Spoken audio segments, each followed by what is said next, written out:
ก็คือกันครับเป็นการเมตตาให้ก็คือกันครับเป็นการสงเคราะห์พออย่างพอเขาศรัทธาขาดเขาบ่ศรัทธานี่ให้ก็เป็นดาได้บ่นี่เครียดว่าก็เป็นสั่งบ่พอใจเพราะว่าเขาบ่ศรัทธาฉะนั้นก็เฮาอยู่กับไผก็แล้วแต่ละก็เราสามารถสร้างความศรัทธาให้เกิดขึ้นได้เฮาก็สิสามารถต่อยอดไปกับญาติกับโยมก็คือกันคันเฮาสิเฮ็ดหยังทำหยังเฮาสิสร้างหยังให้เฮาสร้างความศรัทธาให้มันได้ให้เขาเชื่อว่าสิ่งที่เขาเฮ็ดนี่มันเป็นบุญมันเป็นประโยชน์ให้เขาเชื่อว่าเฮ็ดมันเฮ็ดได้คุณได้ค่าสร้างศรัทธาให้เขาได้ประโยชน์โดยที่มองไปที่ประโยชน์ทางจิตใจมองประโยชน์ไปทางธรรมคืออะไรที่มันประเสริฐอะไรที่มันดีงามอะไรที่มันมีคุณค่าโดยเขาต้องมองข้ามวัตถุมองข้ามเอกลาภเพราะว่าเขาไปเริ่มต้นด้วยการสร้างศรัทธาโดยเอกลาภโดยการขอหรือว่าโดยการให้เขามาแบบทำบุญหรือว่าให้ท่านหลายๆไปขอให้เขาสร้างนั่นสร้างนี่อันนี้คือว่าได้ขอให้สร้างศรัทธาได้นะคือขอให้สร้างวัตถุขอให้สร้างกุฏิขอให้สร้างศาลาสร้างโบสถ์สร้างเจดีย์เขาขอทางวัตถุไปมากเขาก็จะเกิดความเบื่อหน่ายเกิดความเอื่อมละอาเพราะว่าคุณค่าทางจิตใจที่เขาสิได้ที่มันดีกว่านั้นคือสติปัญญาหรือว่าเขาบ่ลำบากเขาบ่เดือดร้อนสิ่งเหล่านี้มันก็มีผลฉะนั้นการที่เขาสิสร้างสิ่งสำคัญที่สุดคือสร้างความศรัทธาให้เขาศรัทธาให้เขาเชื่อบ่ได้ให้เขาลำบากจนเกินไปเขาเฮ็ดหยังใดก็เฮ็ดทำหยังใดก็ทำเพราะว่าการที่เขาสิให้เกิดประโยชน์นั้นพุทธศาสนาเนี่ยให้โอกาสหมดให้โอกาสคนทุกข์คนยากให้โอกาสคนบ่มีเกียรติมียศให้โอกาสแม้แต่คนทำชั่วมาก่อน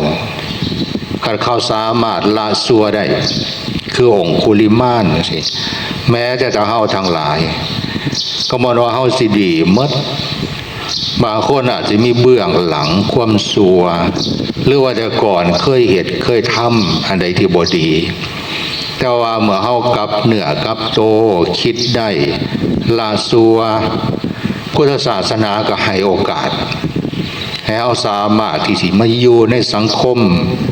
ในการบวชได้อยู่ในสังคมของการปฏิบัติได้อยู่ในสังคมของการทำความดีได้การสร้างความดีพุทธศาสนาจึงเปิดกว้างคนทุกข์ก็ทำได้คนรวยก็ทำได้สอนให้คนรวยหูจักบ่ประมาทเพราะว่าทรัพย์ภายนอกนั้นมันบ่เที่ยงดอกที่สุดแล้วเฮาก็ต้องจากมันสิ่งสุดท้ายในชีวิตเฮาทุกคนอันนี้เฮาฮู้แต่ว่าเฮาสิเข้าใจว่าทุกอย่างเนาะสุดท้ายคืออย่างคือต้องทิมคือต้องละคือต้องจากคือต้องพัดภาคคันเฮาปล่อยว่างบ่ได้บัด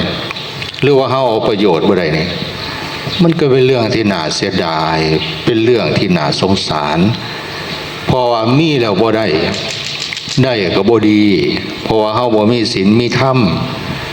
ชีวิตเฮาสุดท้ายนี่เพิ่นยังเฮ็ดจังได๋ก็แล้วแต่ละเฮาจังสิสามารถที่จะเอาประโยชน์ในขณะที่เฮามีให้มันได้เราก็สุดท้ายก็ปล่อยว่างให้มันได้เพราะว่าหยัง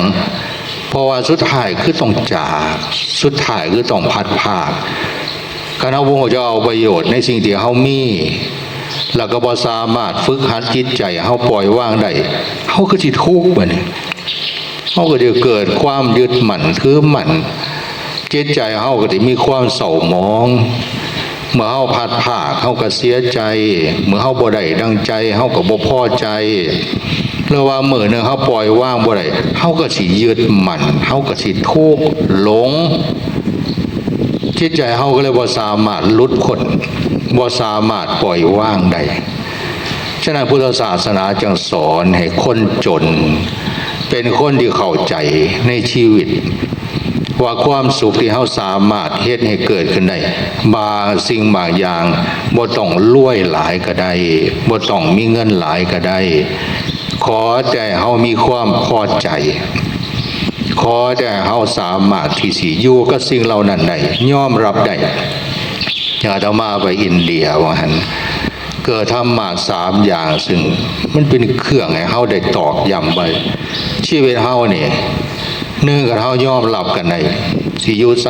ก็แล้วแต่สิไปไสก็แล้วแต่เฮ็ดหยังก็แล้วแต่สิทุกข์สิยากสิลำบากแม้แต่ว่าสิดีบ่ดีคันเฮายอมรับได้มันก็อยู่ร่วมกันได้จังผัวกับเมียบางเทื่อมันก็บ่ดีหมดดอกบางเทื่อผัวก็โอ้ยกินเหล้าผัวขี้ข้านเมียก็บางเทื่อก็เมียก็จมดูด่าปล่อยบอกไปตัวทีบตัวแดนแต่ว่าเฮายอมรับกันได้ก็อยู่ร่วมกันได้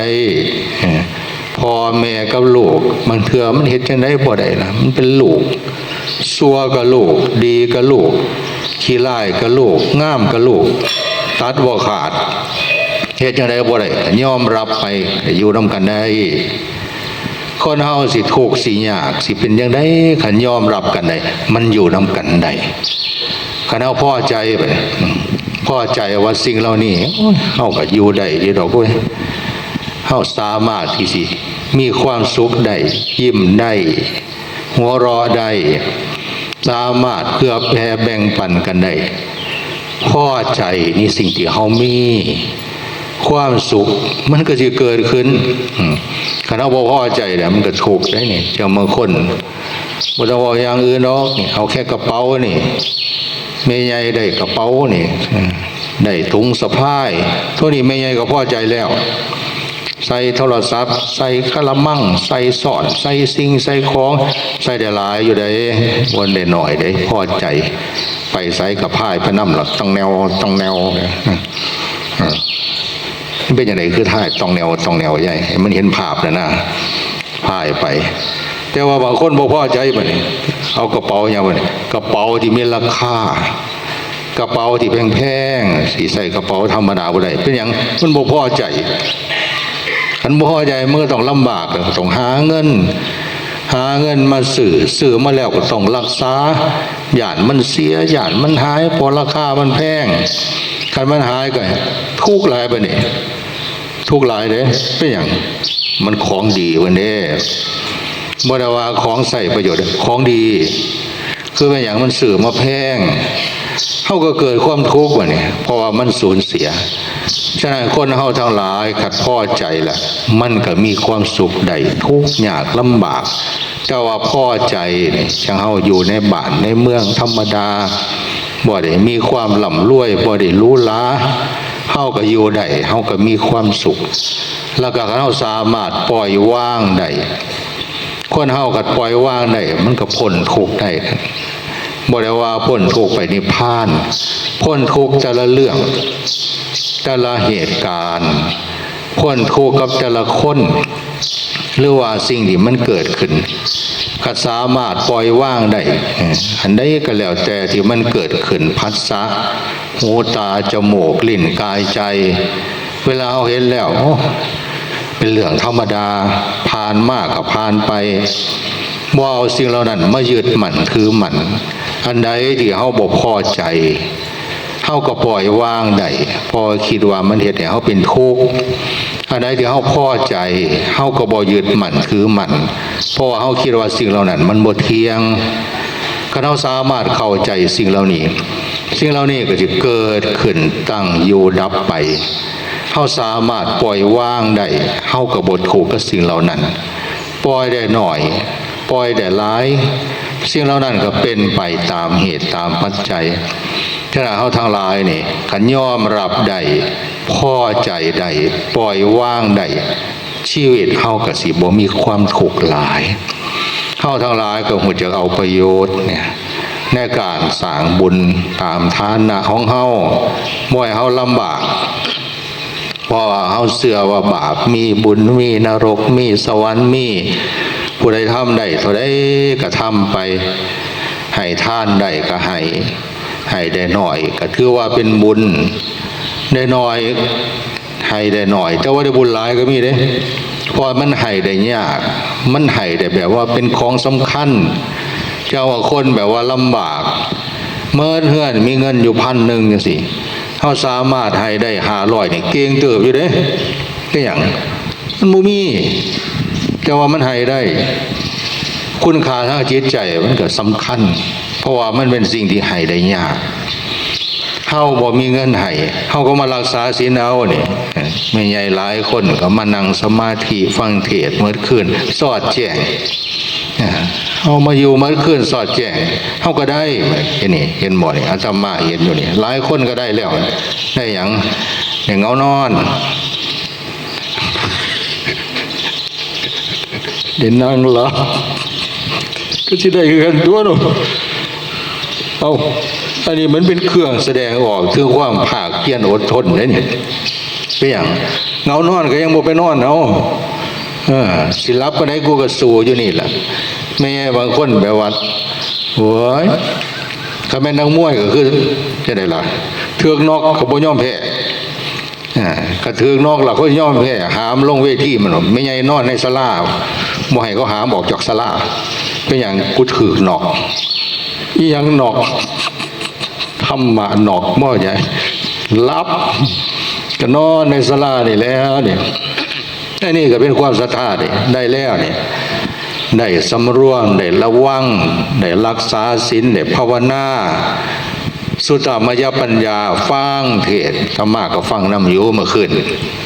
ฟังหลวงพ่อพระครูว่าปีเทศน์หลวงพ่อไปเทศน์อยู่คนตัวนี้พอเข้ากับไปคู่ไปบุญมาเทศน์ต่ออีกปาดว่ามันธรรมดาตัวนี้ครูอาจารย์มาเทศน์หลายองค์อยู่ว่าไม่ใหญ่สิคักอยู่ที่คือครูว่าปีมันบริวารเรื่องเป็นเหยียบขี่แขกบ่ฮะบริวารเรื่องอินเดียบ่โอ้ยบอกเลยอย่าครูได้ครูอาจารย์ก็ได้แต่ตอนมาไปเบิ่งคลิปตอนนี้คอยทยอยโพสคลิปอินเดียมันหลายโพสญี่ปุ่นมันโพสบ่ทันก็เลยคอยโพสไปเบิ่งยามใดก็อดหัวบ่ได้แม่ใหญ่ก็หลวงพ่อว่าสิจกตากันว่าพ่อกันโมโหเรื่อง4โบ4เบโอ้ยว่าซั่นเนาะว่าหลวงพ่อเราก็ไม่ได้จักหัวเด้ไปฮอดเฮือนได้ก็ถามเขาอันเมียเจ้าหลายปานใดจักคนนี่เพิ่นว่าเพิ่นคือลูกหลายแต่เพิ่นว่าหลวงพ่อก็สิบ่อยากฮู้ว่าเขาเมียหลายปานใดถามไปถามมาจังฮู้เรื่องบ่ปอดเพิ่นว่าเท่านี้มีเมียเกือบ10คนเพิ่นว่าโอ้ยมันแม่นบ่หลวงพ่อแม่นแล้วว่ามันสิแม่นจังได๋เบิ่งติละลูกแตกสวดๆอยู่เพิ่นว่าหลวงพ่อมันคือเจาะลึกแต่ว่าซั่นเนาะว่าเนี่ยเอาทั้งหลายก็เดี๋ยวฟังเทศน์เมื่อคืนที่บ่ได้บุญเนี่ยบ่เนาะใหญ่เนาะอันนี้ก็เป็นบุญด้วยนี่ผู้มารักษาศีลได้ก็มารักษาผู้มาภาวนาได้ก็ภาวนาก็ฟังเทศน์แล้วก็นั่งสมาธิเมื่อยแห้งก็ไปหายางเดินจงกรมแล้วอันนี้ก็เป็นบุญหมดเฮามีความเสื่อเฮามีความศรัทธาบ่ว่าสิเป็นญาติโยมมาวัดมาทำบุญมาให้ทานมาเฮ็ดนั่นเฮ็ดนี่อันใดก็แล้วแต่ละในวัดเนี่ยอย่างศาลาเฮานี่แต่ก่อนสิมีศาลาบ่ใหญ่จากอิฐจากหินจากดินจากทรายจากเงินบาทจนหอดเงินแสนจนกลายเป็นเงินล้านหลายแห่งหลายคนหลายสิ่งหลายอย่างล้อมร่วมกันจนเป็นศาลาเนี่ยเราได้นั่งสบายเลยก็สิเฮ็ดไปเรื่อยๆยังบ่ทันแล้วก็คอยเฮ็ดไปก็เบื้องได้เครื่องนึงแล้วบ่ก็สิบ่ได้อีกอยู่บ่เครื่องนึงผู้ใดไปไสมาไสหาหม่องนั่งยากกันทำบุญปูกระเบื้องนี่เด้อยังไปไสหม่องไสกูรู้บ่มีหม่องนั่งกูนะโอ้ยจะไม่กูหาหม่องนั่งยากกูมันนี่เป็นย้อนหยังบ่ได้ทำบุญพื้นไว้บ่บ่ได้ทำบุญกระเบื้องบ่ได้ทำบุญเก้าอี้ไว้บ่อันนี้ก็เว้าเล่นซื่อๆดอกยาย อันนี้เขาก็คอยผ้ากันเหตุกันทำมันก็ได้เป็นหลังแล้วเนี่ยอาตมาเห็นเพิ่นโผดผ่าจักลูกจักล้านจักพ่อใหญ่แม่ใหญ่ขนอิฐขนทรายเทพื้นเทเสาเฮ็ดนั่นเฮ็ดนี่สิ่งเหล่านี้มันเกิดขึ้นจากความศรัทธาบ่ได้จ้างบางคนมาโดยใจเฮ็ดได้ทำได้เพราะหยังเพราะว่าเพิ่นสร้างศรัทธาให้เกิดขึ้นอันนี้หนึ่งได้สองบัดนี้เฮามีศรัทธาแล้วเฮาก็มีความตั้งใจการที่เฮ็ดหยังก็แล้วแต่ขัดบ่ตั้งใจบ่คือกันเด้บางคนศรัทธาอยู่เชื่ออยู่ว่าดีเชื่ออยู่ว่ามีคุณค่าแต่ว่าเฮ็ดไปเฮ็ดมาพอดบ่ตั้งใจบัดเฮ็ดไปเฮ็ดมาบัดขี้ค้านเฮ็ดไปเฮ็ดมาบัดโอ้ยกูเศร้าแล้วเว้ยกูเมื่อยบัดว่าไปมาก็เลยบ่สำเร็จไปมาก็เลยบ่ได้เพราะหยังเพราะว่าบ่ตั้งใจคนเฮาเฮ็ดหยังทำหยัง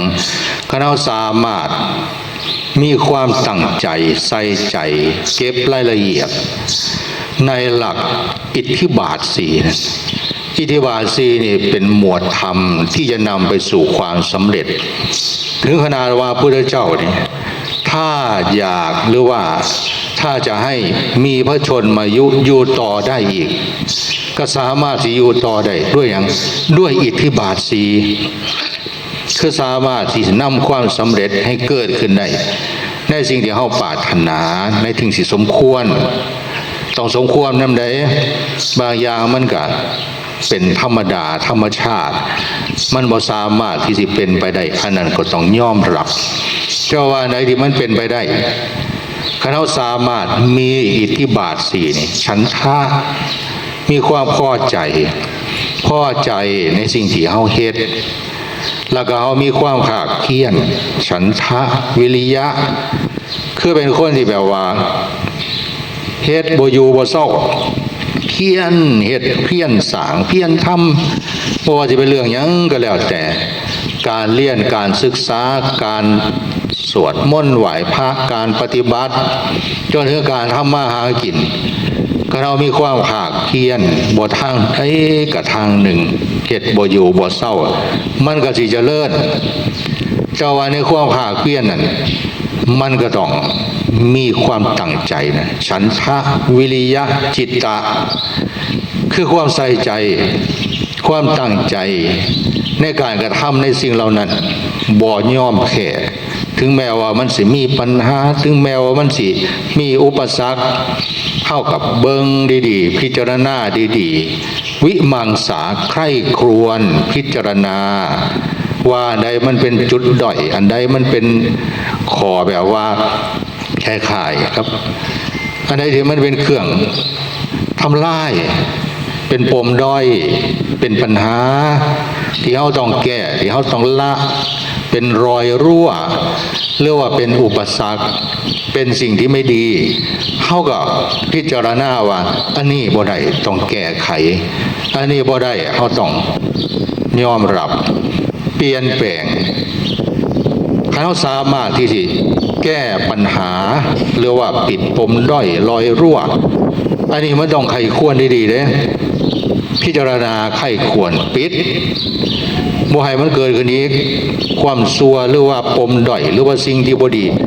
เราพิจารณาไขควรอะไรที่มันดีที่เฮาแบบว่าสามารถเฮ็ดได้ทำได้ให้ดีที่สุดในความสามารถของเฮาในโอกาสของเฮาในเวลาของเฮา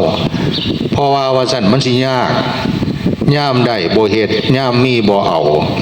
ย่ามที่สามารถที่ได้ประโยชน์หรือว่าเฮ็ดได้แบบบ่ลำบากเฮ็ดได้แบบสบายบ่เฮ็ดบ่ทำต่อไปมันสิยากบัดนี้เพราะหยังมันผ่านไปแล้วมันเลยเวลาไปแล้วบางเทื่อสิแล่น้ำก้นบางเทื่อมันก็เมื่อยเด้บางเทื่อสิไปแล่หามันก็เมื่อยฉะนั้นถ้าเราพิจารณาวิมังสาใคร่ควรอะไรที่เราต้องละอะไรที่เราต้องรักษาคือเอาสิ่งที่เฮามีนี่ทำให้เกิดประโยชน์ให้มากที่สุดเฮาก็สิได้เร็วเฮาก็สิได้หลาย แต่ว่าคันมันบ่มีบัดนี้แสวงหาอันนี้เป็นหลักการพัฒนาปกตินั่นแหละเขาต้องแสวงหาจังเขาบ่มีเสียมันยางมาหามันบ่เป็นบ่มาหาเฮาเด้เฮาต้องไปหามันจังเขาเป็นนักเรียนเนี่ยเขาสิมาเรียนอยู่เฮือนเนี่ยครูมาสอนกับเงินบ่มีเนี่ยว่ามีผู้ใดมาสอนเนี่ยเขาก็ต้องไปโรงเรียนถ้าเขาอยากมีความรู้เขาต้องไปหาครูอยากมีความอย่างที่มันเกิดความเจริญต้องไปหาครูบาอาจารย์ไปหาผู้สั่งผู้สอนไปหาฝึกหัดไปหาปฏิบัติแล้วเขาสิได้บางอย่างบ่มีผู้ใดเอามาให้เขาดอกเขาต้องไปหาเอาคือลูกคือหลานอยู่บ้านนี่กันคือว่าอยากร่ำอยากรวยอยากมีธุรกิจกิจการอยู่บ้านอยู่เฮือนมันเป็นไปได้ยากพอบ้านเฮามันบ่มีโอกาสในการสิค้าสิขายคนก็บ่หลายเศรษฐกิจก็บ่ดีเขาไปขายของใส่ไปเขาก็ต้องไปในเมืองเจ้าคนค้าขายเนี่ยเขาจะไปขายใส่ละว่าจะมีหยังขายไปโลดตลาดนัดตลาดสดหรือว่าในเมืองขายเดี๋ยวมัดเพราะอย่างมวนคนมันหลายเขาบ่ซื้ออันไหนก็ซื้ออันนึงล่ะทั้งที่เฮ็ดขายกับข้าวเฮ็ดขายขนมเขาขายได้อันนั้นคือเขาอยากแสวงหาเอาแต่ว่าซุมื้อเนี่ยมันก็มีหลายช่องทางออนไลน์ก็ดีหรือว่าทางใดก็แล้วแต่คนเขามีปัญญาแต่ว่าเขาเข้าใจยังไงว่าเขาใครควรพิจารณาแสวงหาความเจริญก็จะเกิดขึ้น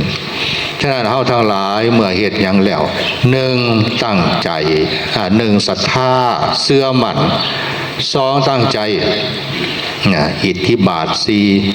ให้มีฉันทะวิริยะจิตตวิมังสาความสำเร็จความเจริญก็จะเกิดขึ้นเห็นบ่จังจารย์เอเนี่ยอาจารย์เอเราเป็นคนดูเป็นคนหมั่นใหญ่อยู่ว่าอาจารย์ก็ดูว่าจะใส่ยังเห็นยังรับผิดชอบได้ถือว่าเป็นผู้ที่ไว้วางใจได้ว่าสิเฮ็ดจังเบื้องต้นใหม่เราที่ล่ะเนี่ยต้นใหม่มันเว้าได้มันก็สิว่าโอ้ยอย่าหดน้ำกูดูหลายกูอิ่มแล้วมันสิว่าบ่จักนั่นก็ใส่ปุ๋ยนั่นก็หดน้ำต้นใหม่แล้วก็งามขึ้นมาเจริญขึ้นมาอันนี้คือเห็นเป็นผลจานกับสร้างศรัทธาอันไหนก็แล้วแต่ละที่มันเกิดประโยชน์ให้กับบ้านกับเมืองกับพี่กับน้องอาตมานี่เคยเว้ากับครูอาจารย์ปัญหาว่าอาจารย์ผมจะเฮ็ดนั่นเฮ็ดนี่มันสิแล้วบอกเพิ่นว่าอาตมาก็เลยตอบสั้นๆว่าขาดอาจารย์สร้างศรัทธาได้อาจารย์ก็สิเฮ็ดแล้ว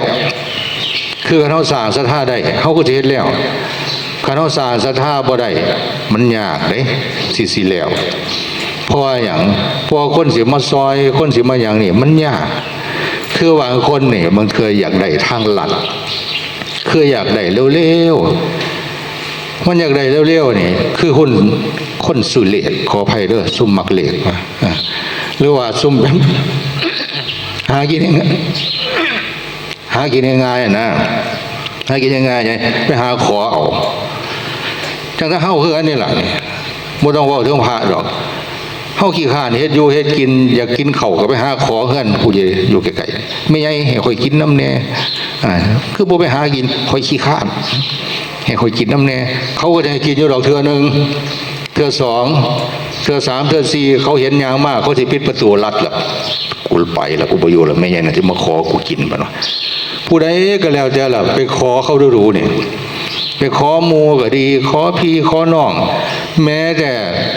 คนเดียวว่าหักกันคันขอดูหลายเขาก็สั่งบ่เชื่อไปลองยืมเงินเบิ่งนี่เอาไม่ใหญ่เอ้ยลองเบิ่งซื่อๆได้อย่ายืมอีหลีเด้อปฏิวัติอาจารย์จรัญบอกให้กูมายืมมึงปฏิวัติยากแล้วอาจารย์จรัญอีกได้มั้ยทำท่าว่าซื่อได้มึงมีเงินบ่ให้กูยืมแน่เพิ่นว่าเขาสิแนมมันน่ะมึงสิมายืมกูให้หยังเพิ่นว่ากูยืมมาไปใช้นี่ล่ะกูบ่มีเงินเอ้ากูให้มึงก็ได้ทีแรกก็ลองเทื่อ2อีกเบิ่งบัดนี้ลองเทื่อ3อีกเบิ่งเคยฟังนิทานฤาษีกับนางนาคนางนาคเล่นแก้วงามมากวนฤาษีเฮ็ดจังได๋กับไล่หนีก็บ่หนี อยากมักอยู่นั่นนี่จังสั่นจังสี่นางนาคยังก็ซื้อเพิ่นท่านก็มากก็ลืมละเล่นแก้วกันหรอหาวิธีเฮ็ดจังได๋สิไล่นางนาคหนีฤาษีคือได้กูก็ไปขอแก้วนางนาคนะนางนาคกำลังเล่นแก้วอยู่ฤาษีกันนี่นางนาคพระฤาษีขอแก้วหน่อยนะถ้ามาบอกเองดอกฤาษีเพิ่นสิว่าจังได๋ก็บ่จักนำหมดละ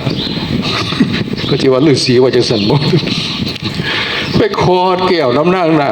คก็โอ้ยสิให้จะได้เป็นของมีค่าประจำตัวมาเท่าใดก็ขอแก้วแต่น้ำนางขอไปขอมานางนาคมิดซีรีบัดนี้บ่มาเลยเป็นหยังญาติพระฤาษีขอแก้วนี่ก็คือกัน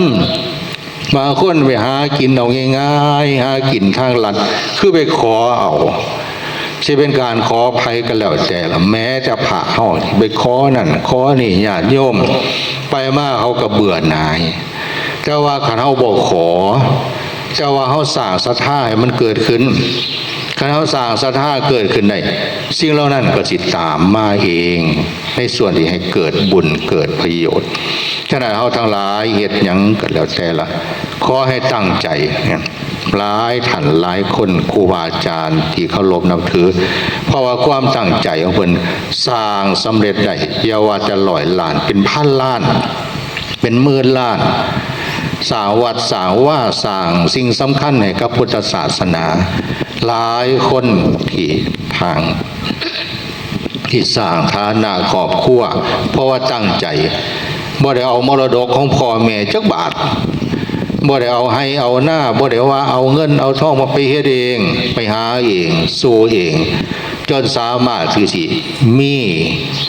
จนสามารถสิร่ำสิรวยอันซุ่มขอพ่อขอแม่บางเทื่อน่ะบอกขอบ่แล้วจักเทื่อขอทงนี่หมดแล้วก็ขอทงใหม่อันนี้บ่เกี่ยวกับพระขอหน้ามาเฮ็ดวัดได้คนละส่วนกันบางคนขอพ่อขอแม่จนผิดกันกับพี่กับน้องอันนั้นกูอยากได้อันนี้กูก็เป็นลูกคือกันไปว่าไปยังไงพี่น้องก็ผิดกันย้อนอย่างย้อนขอสมบัติกับแบ่งไปมาทอกันแล้วพ่อแม่เหมือนเทื่อกันพิจารณาแล้วใดมันควรบ่ควรสร้างหอดพ่อสร้างหอดแม่ว่าพ่อแม่หักบ่ทอกันย้อนอย่างย้อนเฮาบ่ฮู้จะหาเองคือว่าจะขออันนี้ยังเป็นส่วนหนึ่งที่เขาต้องสร้างศรัทธาให้เกิดขึ้นแล้วก็ตั้งใจสุดท้ายคืออย่างไรเนี่ยเข้าใจไอ้ความเข้าใจเนี่ยมันเป็นปัญญาความเข้าใจเนี่ยมันเป็นเครื่องสิเขาได้ปล่อยวางได้หรือว่าในส่วนที่เขาสิเฮ็ดให้เกิดประโยชน์ได้เพื่อจะให้เขาได้พิจารณาเฮ็ดหยังทำหยังก็แล้วแต่ละพิจารณาโยนิโสมนสิการพิจารณาโดยแยบคายอันใดถูกอันใดผิดอันใดดีอันใดชั่วเบื้องต้นท่ามกลางที่สุดแผน1แผน2ในหลักของอริยมรรคคุณยังมีอย่างสัมมาทิฏฐิสัมมาสังกัปปะการที่สินำไปสู่ความสำเร็จได้นี่ในหลักการพิจารณานี่ปัญญามาก่อนในหลักการปฏิบัตินี่เริ่มต้นจากศีลในส่วนการพิจารณาในอริยมรรคมีอย่างสัมมาทิฏฐิคือความเห็นถูกกันเท่าเสียดยังทำยังกันเท่าขึ้นถือกันเท่าแบบเข้าใจอันนี้แหละมันแมนคันมันเริ่มต้นที่ความถูกต้องบ่ต้องห่วงมันสิซ่าแน่ก็บ่เป็นหยังหรือว่ามันสิยากแน่ก็บ่เป็นหยังเพราะว่ามันบ่ผิดคันมันเลวหรือว่ามันได้แบบง่ายๆแต่ว่ามันบ่ถึงนี่ไปมามันก็สิมีปัญหาไปมามันก็จะเป็นโทษเจ้าว่ากันเอาเริ่มต้นด้วยสัมมาทิฏฐิคือเลือกในสิ่งที่ถูกการทำมาหากินก็คือการปฏิบัติเขามีสัมมาทิฏฐิคือเห็นอริยสัจสี่อันนี้ก็จะเป็นทางที่นำเฮาไปสู่ความพ้นทุกข์เพราะว่าเฮาเห็นโอ้ชีวิตมันมีทุกข์เนาะมันมีเหตุแห่งทุกข์แต่ว่ามันก็ดับทุกข์ได้แต่ว่าเฮาต้องปฏิบัติในการที่จะนำตนไปสู่ความดับทุกข์อันนี้คือความเห็นชอบในทางธรรมแต่ว่าเห็นชอบในการดำเนินชีวิตก็มีเพื่อนได้ปะเนี่ยคือเลือกในสิ่งที่ถูกเลือกแล้วว่าเลือกซื้อได้ปะเนี่ยสัมมาสังกัปปะดำริชอบคือเขาต้องหัวจะวางแผนพิจารณาให้เข้าใจ1 2 3เบื้องต้นท่ามกลางที่สุด ถ้าเราสามารถวางแผนดีวางแผนได้เฮาก็สิบ่เมื่อยหลายเฮาก็สิบ่ผิดหลายปลอดภัยเฮ็ดหยังก็สามารถนำไปสู่ความสำเร็จได้เร็วเพราะว่าวางแผนมาดีการวางแผนบ่ดีบอกว่าใช่บ่เป็นจะเป็นเรื่องก็เป็นบ่เป็นจะยากก็ยากบ่เป็นจะเมื่อยก็เมื่อยเป็นหยังเพราะวางแผนผิดฉะนั้นหลักอริยมรรคเนี่ยเริ่มต้นที่ความถูกต้องต่อไปด้วยการวางแผนหรือว่าความคิดนโยบายไอเดียการกระทำที่จะต่อยอดไปสัมมากัมมันโตสัมมาอาชีโวจนไปถึงสัมมาวาจาสัมมากัมมันโตสัมมาอาชีโวต่อไปก็ต่อยอดไปถึงการเว้าการสื่อสารอะไรที่มันสิเกิดความเข้าใจให้คนซอยเรียกว่าเว้าแล้วมันบ่เป็นโทษให้คนสร้างแล้วก็ตั้งใจการที่เราจะกระทำอะไรที่แบบหัวจักเฮ็ดหัวจักสร้างเนี่ยมันนำไปสู่ความสำเร็จมโนวาสิเลือกได้คิดได้เว้าได้เฮ็ดบ่ได้บ่เฮ็ดมันก็บ่ได้เฮาจะต้องมีสัมมากัมมันโตแล้วก็ต้องเฮ็ดด้วยความสุจริตสัมมาอาชีโวบ่ไปเบียดเบียนบ่ไปผิดกฎหมายหรือว่าเฮ็ดให้เกิดอันตรายอยู่ด้วยความสุจริตแล้วก็บริสุทธิ์ใจเฮ็ดหยังทำหยังที่มันบริสุทธิ์ใจนี่มันได้รับเครดิตอย่างนั้นก็ต้องมีความภาคเพียรสัมมาวายาโมแล้วก็ต้องเฮ็ดด้วยการมีสติบ่ประมาทสัมมาสมาธิตั้งใจมันในการกระทำเหล่านั้นไม่หวั่นไหวหนักแน่นมั่นคงอริยมรรคมีองค์8นี่เป็นหลักธรรมที่เราสามารถเอามาใส่ได้ทางธรรมก็ใส่ได้ทางโลกก็ใส่ได้เข้ามาปรับเอาเขาก็จะสามารถได้ประโยชน์เมื่อในฝากไว้ใน3ข้อ1สร้างศรัทธาให้มันได้เฮาสิเฮ็ดหยังทำหยังก็เราสร้างศรัทธาได้ความสำเร็จความเจริญก็สิตามมาเจ้าว่าการศรัทธาก็ต้องมีความตั้งใจเด้เฮ็ดหยังทำหยังอย่าแบบอ่อนแอจนเกินไปอย่าเป็นคนแบบว่าล้วนเล่ให้มันหนักแน่นเวลามีความทุกข์มีปัญหาบ่เอาสิ่งเหล่านั้นมาเป็นอุปสรรคให้เจ้าของอุปสรรคภายในบางเทื่อมันบ่ทันมีเรื่องหยังก็คิดไปก่อนคิดยากคิดลำบากคิดไปสารพัดสารเพคิดไปคิดมาจนสิเป็นประสาทก่อนบ่ทันได้เฮ็ดหยังก็ทุกข์แล้วบางคนน่ะมันทุกข์ย้อนความคิดเจ้าของนี่บ่ทันได้เฮ็ดก็ทุกข์ก็เฮ็ดแล้วมันสิทุกข์ซำใดเอาฉะนั้นเอาทั้งหลายต้องหนักแน่นตั้งใจแล้วก็เข้าใจว่าเฮาสิเฮ็ดจังได๋วางแผนให้มันดีแล้วก็หาแนวร่วมให้มันได้แล้วก็สามารถที่สิมีความเข้าอกเข้าใจ